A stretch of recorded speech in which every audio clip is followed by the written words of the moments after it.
Assalamualaikum warahmatullahi wabarakatuh.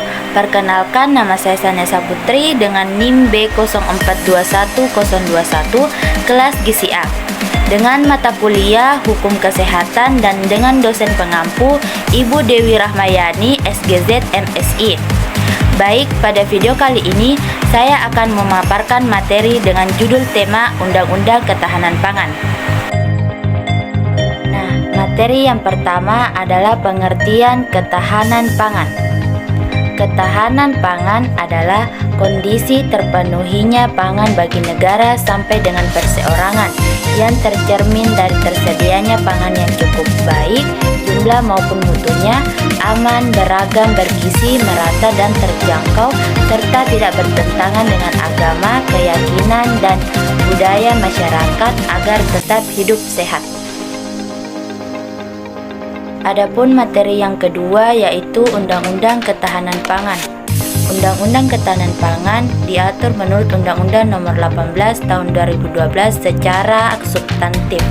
Sejalan dengan definisi ketahanan pangan dari FAO yang menyatakan bahwa ketahanan pangan sebagai suatu kondisi di mana setiap orang sepanjang waktu, baik fisik maupun ekonomi, memiliki akses terhadap pangan yang cukup aman dan bergizi untuk memenuhi kebutuhan gizi sehari-hari sebagai preferensinya. Selanjutnya, materi yang ketiga yaitu adapun kebijakan ketahanan pangan yang telah dijelaskan dalam Undang-Undang Nomor 18 Tahun 2012, yaitu yang pertama, impor pangan hanya dapat dilakukan apabila produksi pangan dalam negeri tidak mencukupi atau tidak dapat diproduksi di dalam negeri. Yang kedua, impor pangan pokok hanya dapat dilakukan apabila produksi pangan dalam negeri dan cadangan pangan nasional tidak mencukupi. Selanjutnya, materi yang keempat yaitu kendala ketahanan pangan. Kendala ketahanan pangan yang sering terjadi yaitu yang pertama, sarana dan prasarana pertanian. Yang kedua, skala usaha tani kecil dan konversi lahan. Yang ketiga, adanya dampak perubahan iklim. Yang keempat, akses pangan yang tidak merata. Yang kelima, food loss and waste yang tinggi. Yang keenam, regenerasi petani lambat. Dan yang ketujuh, tantangan di inovasi dan diseminasi teknologi. Materi yang kelima yaitu program pemerintah.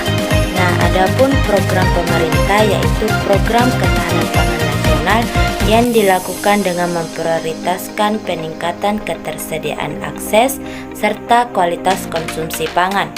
Guna mendukung program ketahanan pangan tersebut, pemerintah juga berupaya mendorong proyek food estate atau lumbung pangan nasional di sejumlah daerah. Selanjutnya, materi yang keenam yaitu peran masyarakat. Peran masyarakat dalam menjaga ketahanan pangan yaitu yang pertama, berpartisipasi dalam mengembangkan dan meningkatkan cadangan pangan bagi pemenuhan kebutuhan pangan masyarakat. Yang kedua, melakukan penganekaragaman dan diverifikasi konsumsi pangan sehari-hari.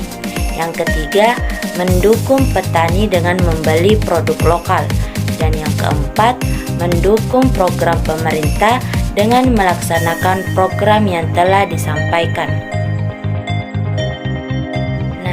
Adapun materi yang terakhir yaitu peran hukum. Peran hukum ketahanan pangan nasional dapat dicermati dari konsideran Undang-Undang Pangan yang mengarahkan bahwa pangan merupakan kebutuhan dasar manusia yang pemenuhannya menjadi hak asasi setiap rakyat Indonesia dalam mewujudkan sumber daya manusia yang berkualitas untuk melaksanakan pembangunan nasional.